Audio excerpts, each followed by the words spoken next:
Thank you. Hello, my name is Ashley Emenike. You are on the program NNH Moments with Ashley. This is the Policymakers Dream Program because we bring out policies just like we sip coffee and tea. And I have a great pleasure to have here today an amazing gentleman. He's a well of knowledge and experience. His name is Alhaji Dahiru Yusuf Yabo. He is the immediate past Commissioner of Water Resources in Sokoto State. And I'm glad to have him here in the studio. Welcome to the program. Thank you very much, Mr. Ashley. Yeah. Good to have you. Thank you for having me too. Thank you. My guests want to know that you're not a robot. Yeah, so I'm not. Okay. When you were young, did you ever come across a lady you tried to get and she shunned you? I don't think so. I have a lot of them. No one, but when you were young, no one that you really liked? But certainly, I was fixed with one whom, unfortunately, we could not even engage at the end of the day. But it has been a very long relationship. Interesting. Yes. You're welcome to the program. He's not a robot. Yeah. Thank you. There's something that I came across online. Yes. You sent a letter to Mr. President, and from what I gather, you were basically calling the attention of government, which you have been part of, which I also have been a part of. You're calling the attention of government to say there's a fundamental error in putting the goods and services meant for the people, smoothly, easily. And specifically, you were talking about regulation. What was that all about? Well, looking at my own background, and for the fact that when I have been in government, though it was a state government that I served in a public office, but I have also been in government as a custom officer a long time ago. And certainly, what I read in school have also given me the leverage to understand what is government all about. Certainly, government is all about giving people the right policies. And policies in government are public policies, which deals with the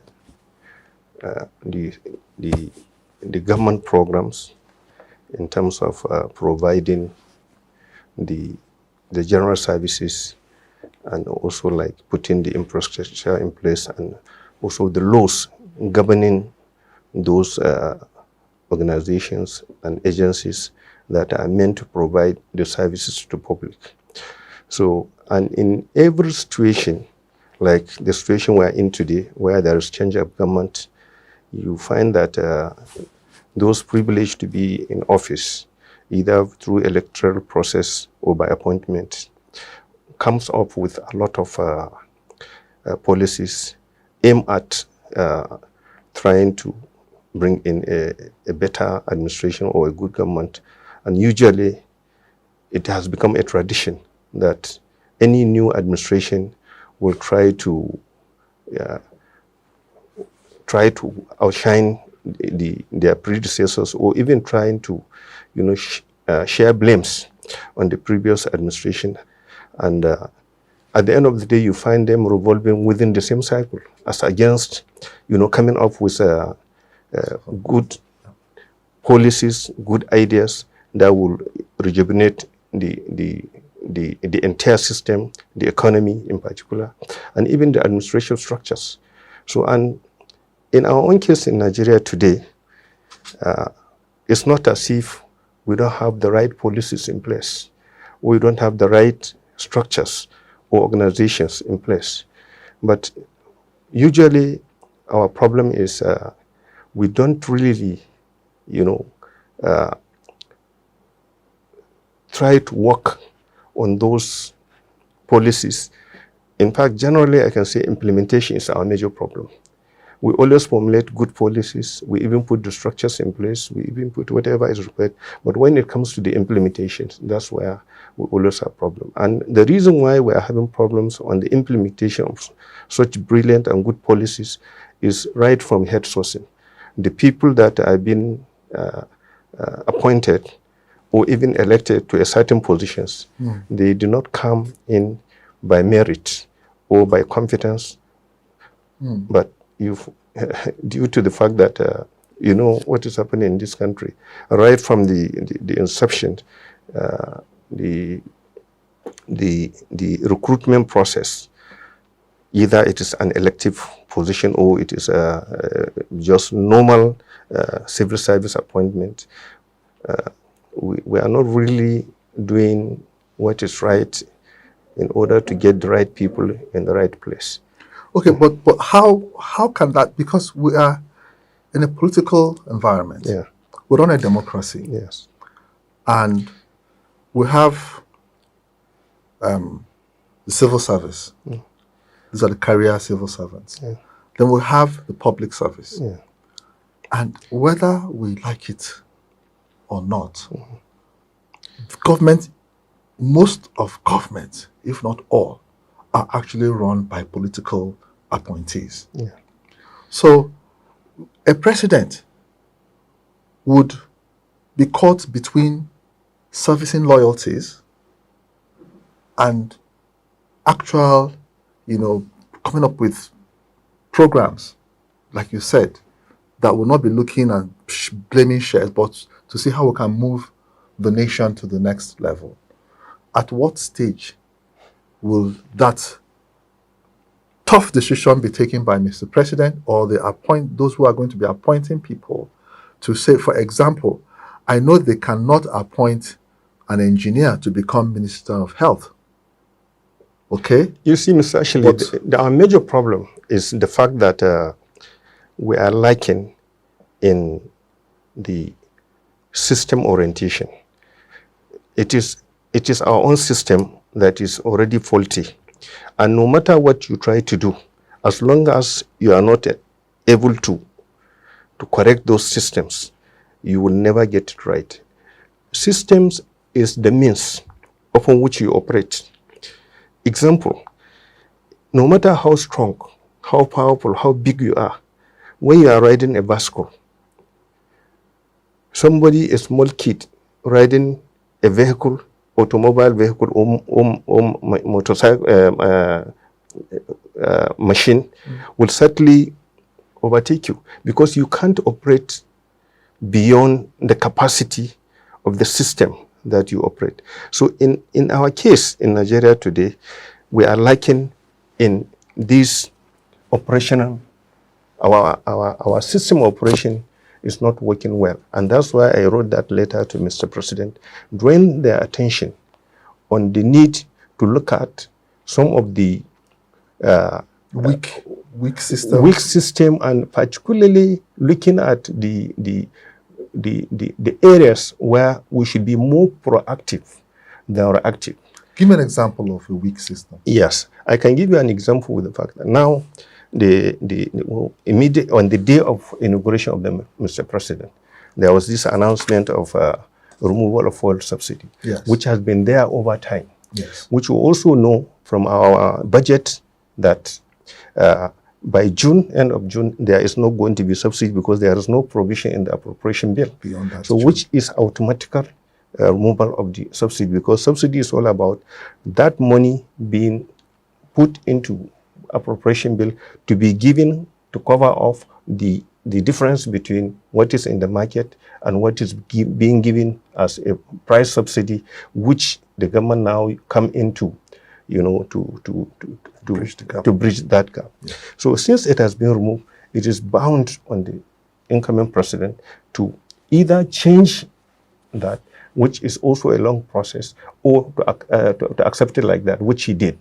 But immediately after the removal of just that pronouncement, so many things comes up, which is natural. One is the cost of the petroleum product itself. And the moment you have a problem of increase in pump price, automatically that also enters the market. Certainly, every other thing will be affected, starting from the transportation. And the reason is simple. If you buy anything, you shall have to, no matter how cheap you bought it, you have to add the cost of transportation. Sure. And once the transportation is high, automatically it affects the prices. Then immediately after that, people start coming up with different ideas, different policies, suggestions that, okay, now that there is oil subsidy, let that money for the oil subsidy be injected into the system so that it will cushion the effect of the... And some people are even talking of palliatives. Some people are talking of salary increment. That is... but the consideration there is that how many are taking salary in this country? And how many times are we going to be giving palliatives? Giving palliatives at this level, and to who? It's just like taking from the left and giving to the right, because that same subsidy you're talking about, it goes to a certain class of people who, of course, become very rich because they have a limited number, but whether they like it or not, they also invest into the public sector by way of establishing bigger industries, bigger companies, and putting employment, because they can't run those businesses without employing people in order to... and that is exactly what government policy is all about, creating opportunity for people to... But in this case, it's not just an opportunity, it's a fraud. Why? Because a large sum of money that is being wasted on this subsidy, people see it to be too much. And now they are looking at a situation whereby the government will withdraw it and still inject it through the back door by giving palliatives and also putting it into the system of government where some other people will come and steal the same money. So what I'm saying is that let's have an overview of the entire system that we operate. And what do we do to stop all these problems? One of the problems is that why are we even having subsidy? The reason why we're having subsidy is because we're importing product. If we are not importing product, we will not have the problem of putting subsidy, because we have the crude oil. Yes. So why don't we refine it ourselves at whatever cost, and then know that whatever money we are investing internally here. Then the subsidy itself, people are complaining that this subsidy, some are doesn't even believe that it is being paid. Why it is happening? Why? Because there are no mechanisms put in place to checkmate the disbursement of subsidy itself, to even know the actual cost of the subsidy, to know that this subsidy that is being paid is actually being paid or is even required. So all these things it turned out to be an afterthought thing that we do, or reactive measures instead of proactive. Like we have a lot of, in every sector of the economy, in every sector of government operation or government business, you find that there is 1 or 2 regulatory agency that is put in place with the appropriate laws under a statutory that checkmate, and they are deliberately put in place in order to make sure that that agency is working in a specific sector to make it work appropriately and properly. I can give you an example. Before you give us that example, I would just like to, for the sake of the viewers, our friend, the Honorable, has mentioned that every sector there's a regulator, and it's good to carry people along. I'm just going to give you a definition from the Oxford Dictionary of what a regulator is. And it says a regulator is a person or an organization that officially controls an area of business or industry, and this is a key word, and makes sure that it is operating fairly. And they are also to enforce standards required in business and to protect consumers as well as investors. Now, do we have regulators who are making sure that the standards that are required are in operation and that consumers are not shortchanged and that investors too are not embarrassed? You wake up in the morning, one new policy, and boom, your investments are gone. Your investors are calling you from abroad. What are we hearing? We're pulling out our monies. So this is where the poor problem is in this country, because those regulatory agencies or organizations are supposed to be regulating or are supposed to be different sectors of the economy, ensuring that every sector is being properly regulated, and even they have the responsibility of enforcing the law guiding the operation of those sectors. There are a lot of examples. If you take on the part of the banking sector, for example, we have NDIC. Their pure responsibility is to regulate the performance of the banking. What do you make of this thing that happened recently with the NDIC, with the chairman? He was on air complaining that that there have been some under the table manipulation of his regulatory framework. That Mr. President can no longer appoint so and so officers within the NDIC, and the NDIC is such a critical organization. It ensures and guarantees depositors' funds. It ensures and guarantees fair play in that sector. What do you make of? Did you hear about what? Yes. The point there is that he is doing it because he has that mind, he has that credibility, and he wants to do things right. Because there are people there before him, but because they are not doing what he is trying to do now, all what happened happens. So in the same thing that is happening in NDIC today, by virtue of his appointment there as the chairman of NDIC, if you check every other place, it's like that. Like, I can give you example of NAFDAC. When late Dora was there, so many things has happened. Yeah, NAFDAC, yes. NAFDAC, yes. NAFDAC. And since she left, you hear very little about the place. When General Bahamay was in charge of NDLEA, everything, is going fine. Just look at standard organization. Just look at this studio. How many things you have in this studio? How many items you have in this studio? In every of the items here, it is the responsibility of standard organization to ensure that there is a quality control of those items that are here. Look at the bulbs. How many bulbs do you have in this room? How many bulbs do you have in this street? How many bulbs do you have in Abuja? How many bulbs do you have in this country? Bulbs, when you talk of bulbs, there is bulbs in motorcycles, in vehicles, everywhere there is bulb. But most of these bulbs that are being imported into this country are substandard bulbs. And the minimum you can buy a bulb today is 500 naira. A bulb that is supposed to spend the lifespan of a bulb that is maybe two years will just, after 6 months, is being blown. Why is it blown? Because even the electricity itself is not stable. Why is it not stable? Because the materials that are being put in place there are substandard. So every sector of our lives, each sector will have a regulator. Yes. So that's the problem. Yeah. That's the crux of your letter to Mr. President. Everyone, we even have it. Not that we don't have. We have the regulators. Yes. Let me read them out. Yes. The pension sector. Yes. Is regulated by PENCOM. Yeah.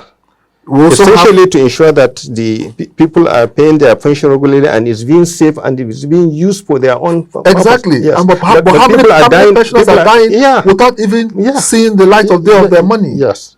So there's a problem in regulation. Yes. So we have the Nigerian Electricity Regulatory Commission. Yes. NEC. Now look at that. The power sector has been regulated. into 3 sectors: transmission, distribution, and, distribution, generation. And what are discos doing today? So, and all the investment there are government investment. Some of them, they only took over the discos without adding anything. They'll just make their calculation and see how much they are making, just to recover their own investment. And that's also a problem. Sometimes you see people trying to they take over government investment. Yes. As they come in with the private sector idea, but when they go, they start harvesting the equipment, selling everything, selling the houses, selling the guest houses. State governments are investing so much in electricity sector, particularly in the distribution sector. If you remove the investment of state government in the distribution sector, what you are going to find there is nonsense. Okay, so now we're going to come to another problem, which is having federal agencies. We'll have state level of government, have state government, and we'll have local governments. Yes. And each of these arms of government have the role to play. Now, let's look at Medical and Dental Council and Medical and Dental Council of Nigeria. Is there any document I can find to say, doctor this or doctor that, whoever, this is what a clinic should be? Before you put hospital. Is there's supposed to be a standard now? You can't just get up in the morning and put a signboard, a medical, and put hospital or clinic. Shouldn't there be a standard? Of course, there is standard, but who are enforcing the standard? Who are regulating the standard? This is the regulation again. Pharmacist Council of Nigeria. Everybody has turned to be a pharmacist. You go to the bush, pick up one leaf, put inside the bottle, and claim. That one, we also need synergy between this regulatory agency A and regulatory agency B. Like NAFDAC will be looking at fake drugs and substandard drugs. Even the standard organization will have to also be looking at that. Where there is, they make any discovery on certain type of maybe drugs, they make reference to NAFDAC. And these organizations also having that responsibility. So you find that you have a lot of regulatory agencies, but they are not doing what they are expected to do. You have the Federal Competition and Consumer Protection Council. Yes. And that is essentially to make sure that every competitor is being protected and he do not infringe into the right of either the customers or other competitors. And no monopoly. No monopoly. Okay, because right now, Microsoft has just offered to buy one of the biggest gaming consoles in the world. I think Actives, I can't remember the name right now. But they're the top manufacturers of games. And you know, people play games a lot. And in the UK, Europe, they shut them down. They say, sorry, you cannot buy this. How can, you're the one who has the console called, I don't want to mention his pride, advertise for him.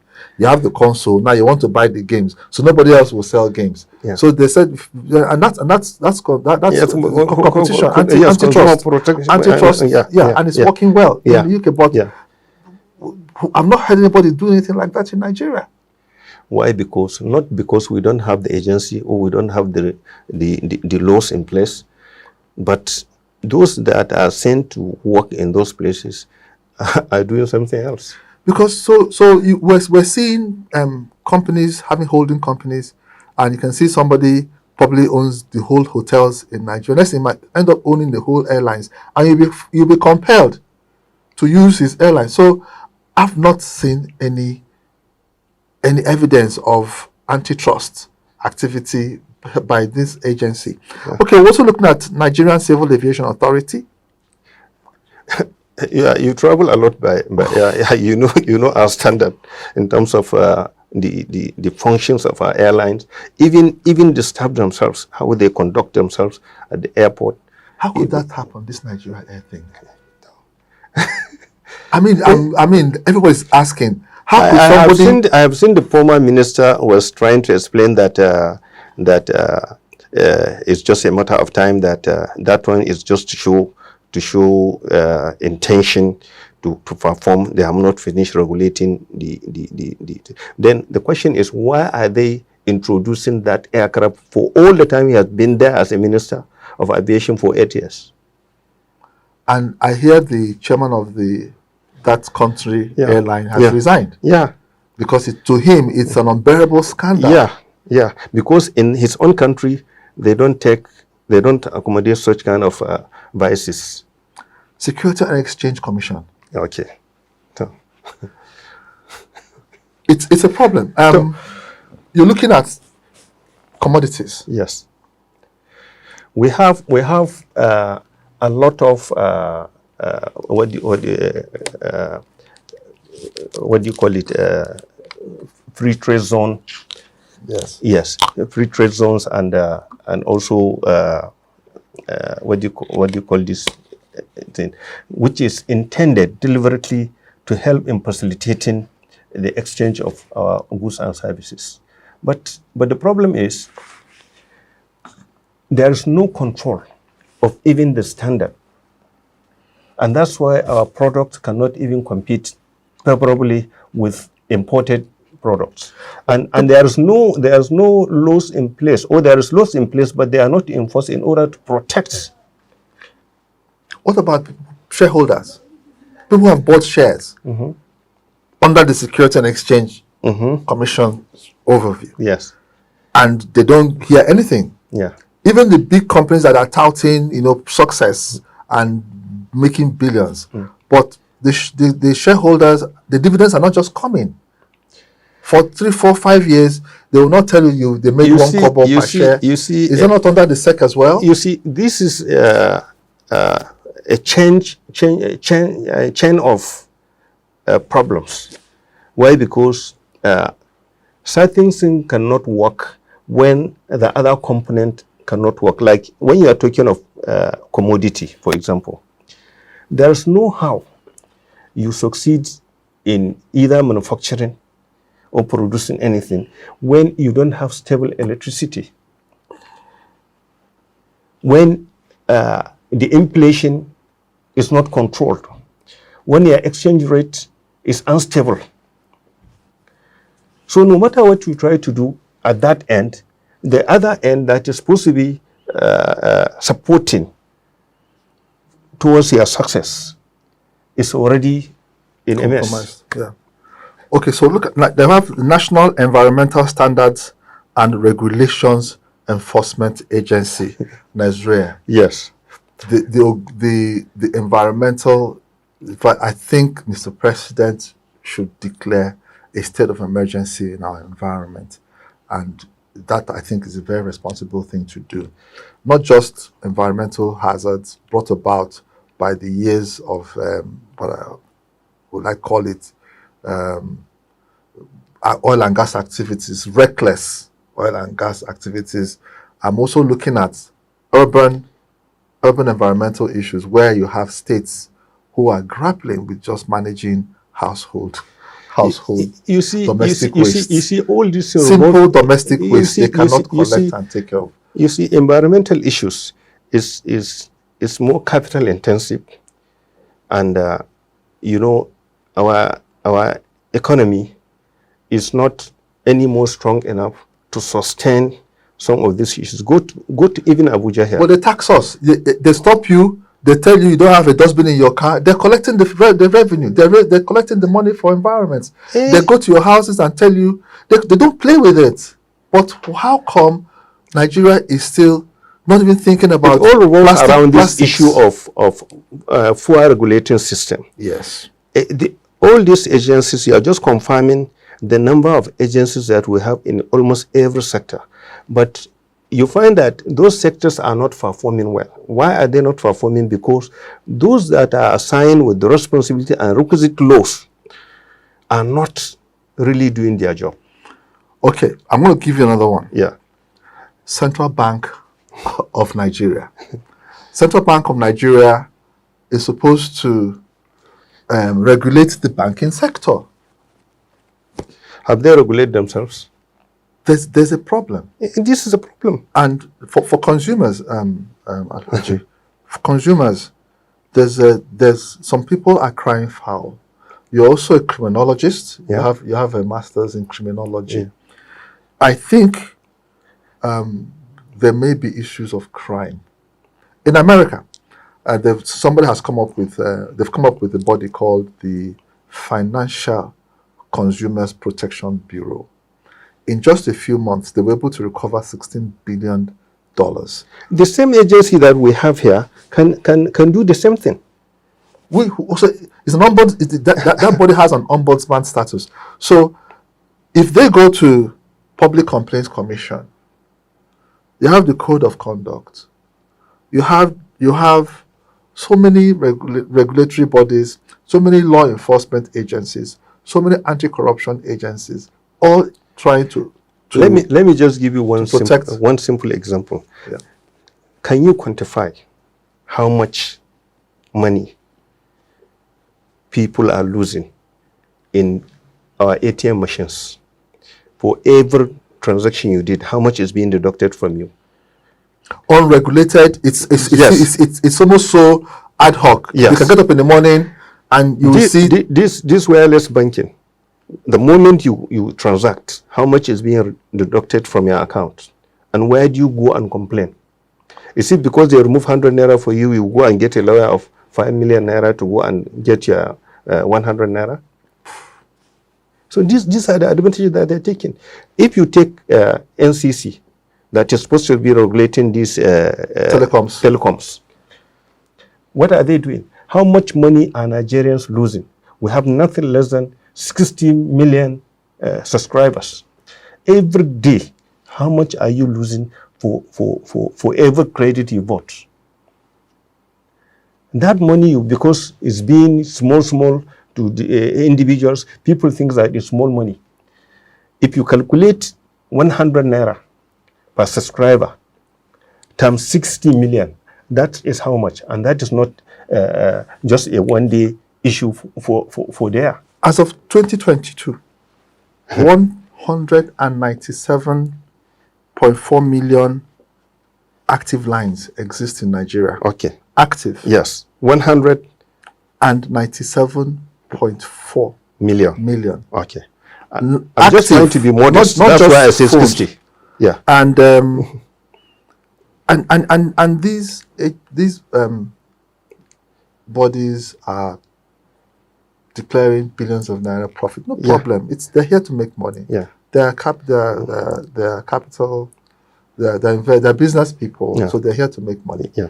And they're also here to pay taxes. Yeah. So the FIRS is supposed to make sure that the taxes are collected, which is plowed back into government. Yeah. But I've had situations where I've made calls. I can't remember how many times. Yeah. Hello. I don't even hear the phone ring. Yeah. Next thing, boom, your last call was 35 seconds. Yeah. You just lost 15 naira or 25 naira. Yeah. It's not just me. Multiply that even by 50 million subscribers. On a daily basis. Almost everybody. So I had a discussion with Senator Barry Mpigi. Yeah. He's the second-time senator. And he's coming up with this financial consumer protection bill that would have the authority to regulate the regulators in the financial sector, to regulate those who are supposed to ensure that people don't charge your bank, they don't take monies from your account, no matter if it's half a kobo. They ensure that you do not have unsolicited adverts that come on your phone and they confuse you. Before you know, when you want to remove it, you have clicked. Every month they'll be removing 50 kobo from your account every month. You see, and it's recording as somebody's profit. You see, it's not just about the laws. Like the National Assembly have the prerogative of oversight, oversight functions. That's what I want to ask you. What are they supposed to do? You see, so is failure not a failure of oversight as well? If implementation is a problem, there's oversight. And if there's when you talk of CVN, I asked you who is supervising the CVN. Ordinarily, you think of National Assembly, but of recent experience, the Central Bank Governor was invited at the CVN, at the National Assembly. It took me a long time to come. Yeah. But what happened? There are certain agencies that are far more stronger than even their ministers, and that is the problem. And when the ministers are supposed to be the supervisory organs of such organizations, because the ministers cannot analyze them, cannot even reprimand them. Why? Because that's where it is happening. So just take 5 regulatory agencies and look at how much we are losing, or how much we would have gained from those organizations, or how much we will have saved, and then look at the entire economy. Look at Nigerian Customs Service. Look at Federal Inland Revenue. Look at the NDIC. Look at offshore and onshore. All these places, if they are properly mined, regulated properly, how many billions are we saving? Even this common stamp duty that is making so much noise and people are looking at it as a madman. If we are a serious country, let there be an investigation panel to go and check those things. But the problem is, once you are in power, you are immune from any investigation until when you leave office. And that's why I'm saying that the proactive measures are far better than reactive. So now I guess this is over to the National Assembly, the 10th Assembly, with the powers of oversight, powers of vigilant oversight. They can summon anybody, they can investigate They anything. have the powers and they are doing it, but what they are doing is not in the interest of the state. Speak to them now. because they we have quite a set of new people in the Senate. To have about 60 new parliamentarians coming to the Senate, and so just as many in the House of Representatives. What can they do right now? What can they do to stop this bleeding? Because you see, what we need in this country is a complete change of mind. Each and everyone has a role and has a function and a duty in his own place, in his own right. And until and unless we all agree and decided to do the right thing, and that will never happen until those in authority, those in power, demonstrate their willingness. And they must assert their will to do the proper thing. Why I have sent that letter to Mr. President, because I believe we have just entered a new transition. If he so wish to make sure that things work properly in this country, he can do it.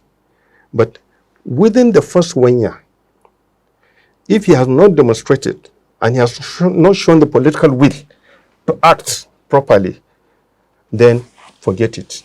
And how can he do that?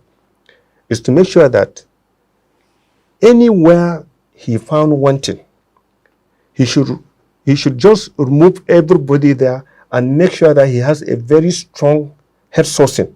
That is to identify people of character, people of integrity, people of competence to do the job. And there, you see, we need to have a rolling plan in this country. We used to have a rolling plan even at local government level, at state level, and federal level, and every organization, agency have a rolling. What is rolling plan? That's just a plan for 2 years, for 3 years, or for 5 years. Like, you can go to my local government and find out how many donkeys do we have? How many beds do we have? How many millet do we produce? Then, looking at that, you now say, okay, what and what is required of us to improve on that production? Like, if we want to get more donkeys, what does it require? If we have 20 donkeys in my local government, and we want to have 50 donkeys by 2025. We are now in 2023. By 2025, we need to have 50 donkeys as against 10 or 20 donkeys that we have. So what does it take to do that? That should be incorporated into our appropriation bill. We have 50 goats, and in the next 2 years, we want to have 200 goats. How do we achieve that? We manufacture, we cultivate 1,000 tubes of yam in Boko, Benue State, and we want that Boko community to produce 2,000 or 3,000 tubes of yam. How do you do that? Then that's where you start to know that how many farms do they have, what is the requirement of the fertilizer, all these things. The same every other sector, that is how it should be done. Because if you don't know what you have, you will not know what is your requirements, and you will not know how the future, even this electricity problem, we know how many megawatts we produce, but how many transformers? Like now, on this structuring of generation, transmission, and distribution, it is much easier to generate. But even if you generate, sometimes you cannot transmit it. Even if you transmit it, when you distribute it, there is no essential facilities to absorb the light. And sometimes you can even absorb the light and supply it, but you cannot quantify the volume or the money, or even if you quantify it, you cannot even get the money back. So all these are problems that need to be taken one after. You said something, and I just had to. It's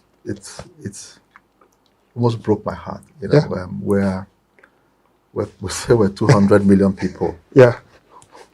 We're yet to do a census since 2006. Yeah. We've not done a census. Am I correct? 2006. Sure. No? Yeah. We haven't done a census for a long time. We're overdue. Supposed to be done every 10 years. We've missed 2016. Now, but the problem I'm thinking is, you were saying, how many this do we have? How many that do we have? That data set, without it, you cannot plan. Kenya has just started to conduct biodiversity census. They're counting the number of trees. They're counting the number of animals. They're counting the number of forests. They're counting everything, not even the human beings. And we're about to count our human beings. We should go beyond. If you're going to be operating census, I think you have to, do multitasking. If you're going to be counting human beings, count the families. How many families do we have? You see, ordinarily, the major problem is that when civil servants and even some politicians, they always want to maximize opportunities. Like you have just mentioned, there was no census in some couple of years, and which everybody believes and knows that it is very important to have census, good census. Without good census, you cannot even have good election. But how much is being spent to INEC? To identify population yes, to identify voters, eligible voters. Yes. That in itself is census. By the time you remove all the number of eligible voters, each eligible voter, you know his place. You even know his polling units, which is within the catchment of certain area. So that is 50% of census. And with that volume of money that you are spending to conduct election, including activities of identifying people, then coming back to the main census, the moment you say you are going for census, the volume of money that they are going to start asking, you'll be shocked. It's over 326 billion to count Nigerians. And with the current technology, what is so difficult in census? We could be here for longer than this, but I think at this stage, I'm quite excited that you were able to come and let's throw open things.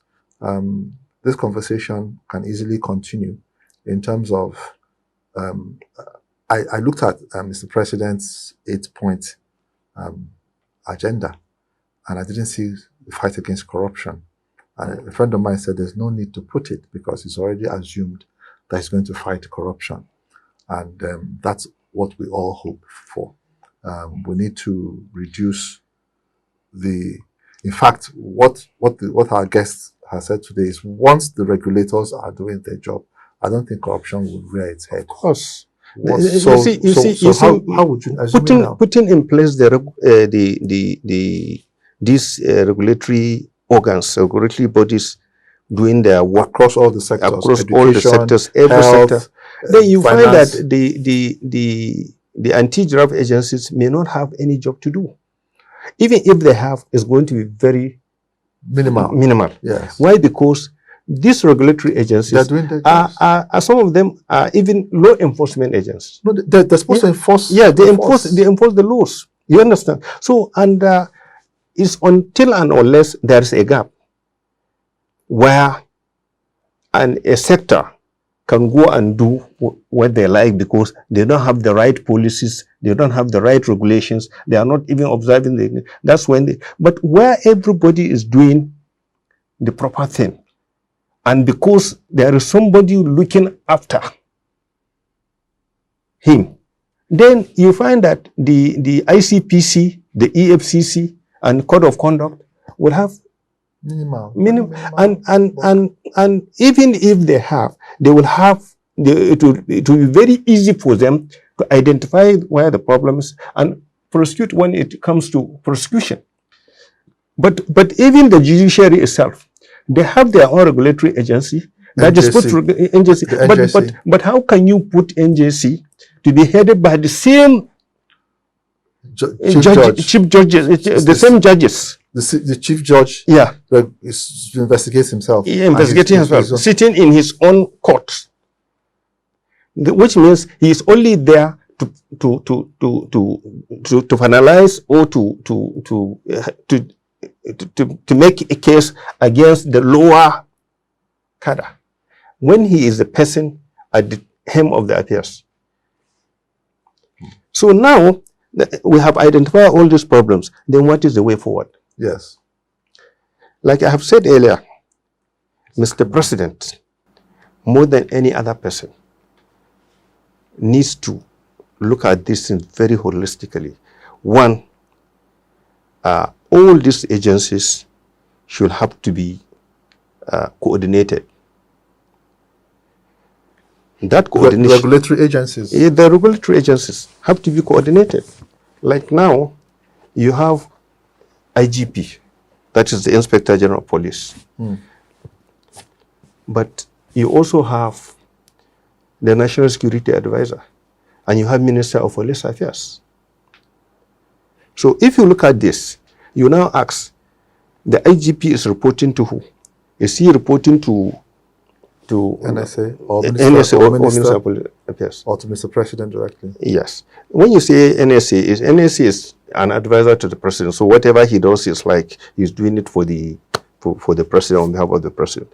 So what I'm trying to connect here is that when it comes to security council or security issue, you find the IGP and the service chiefs coming together with the NSA to discuss the executive issues of security. Yeah. But they have their ministers who also regulate them in terms of policy making and maybe some capital expenditure thing. So similarly, all these agencies are under the supervision of certain ministries.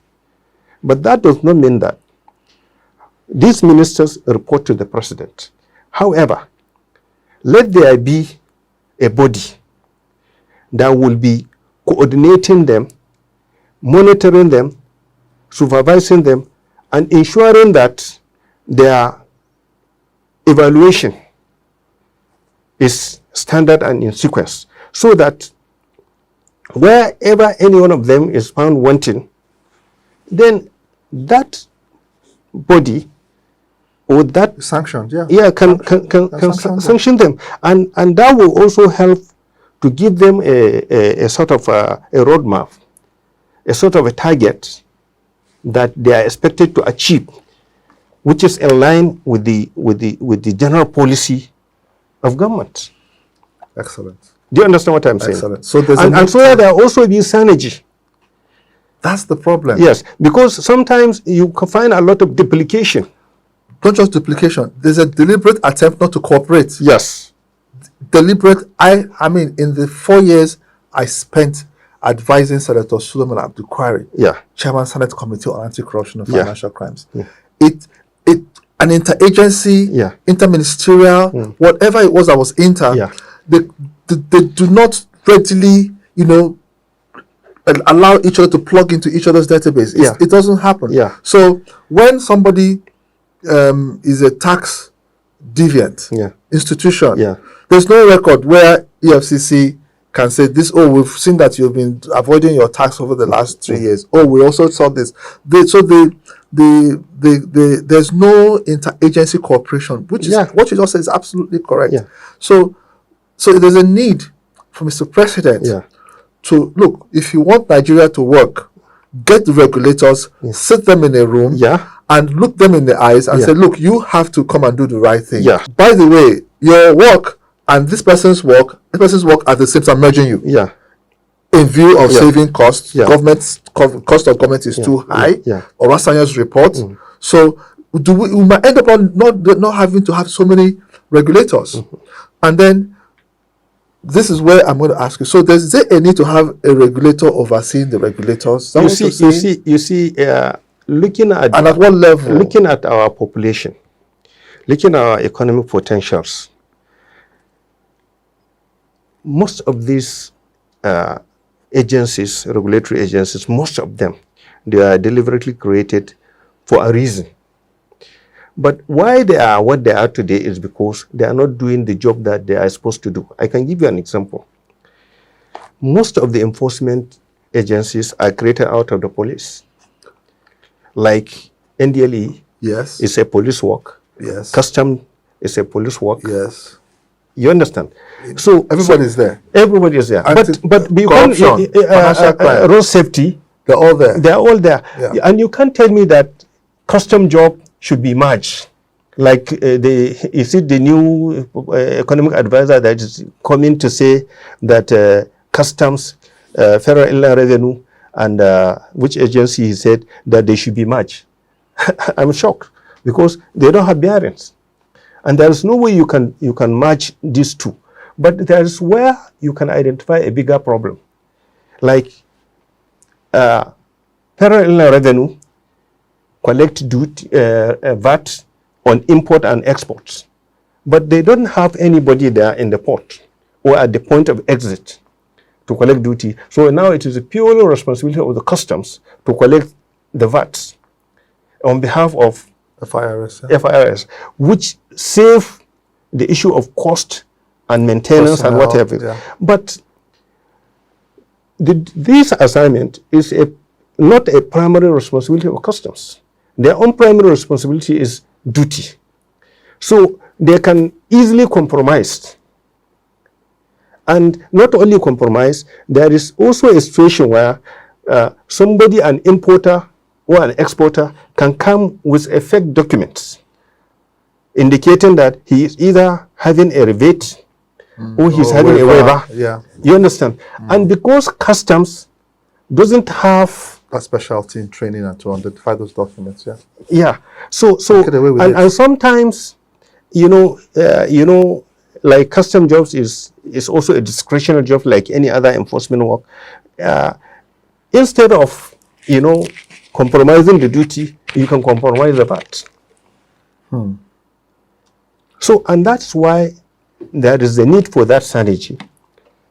And there is a need for cooperation between the two. And there is also the need for an independent body, to midwife their conduct and their performance by way of evaluating. I don't know if you understand. Across the sectors. Across the sectors. So like an intervention agency to ensure that the regulators are doing their work. I can give you the lifespan, say for 2 years. If you remember recently, or in the last administration, there was this issue between DSS and the NIA. Where such huge millions of dollars was found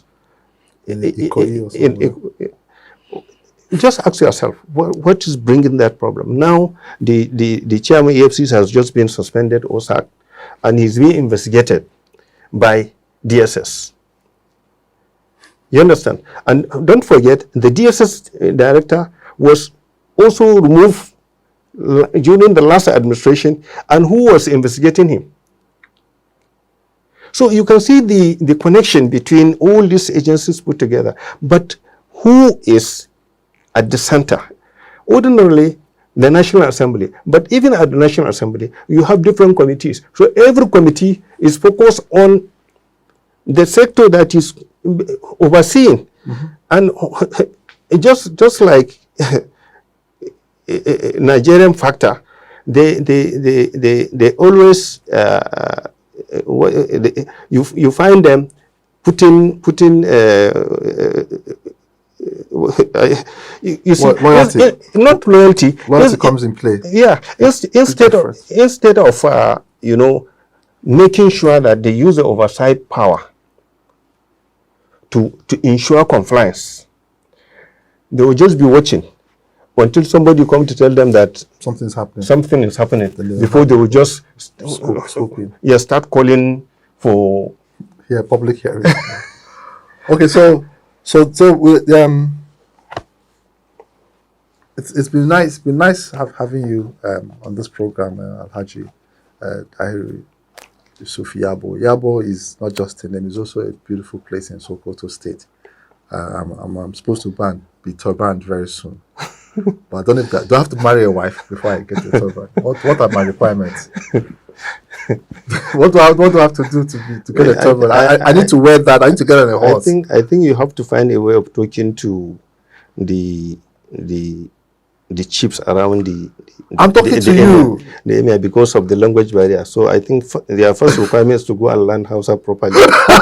Okay, so how do I say I want to be? So when you go to the palace, yes, what do you can communicate very well with them. What do I say now? How do I say Naoni?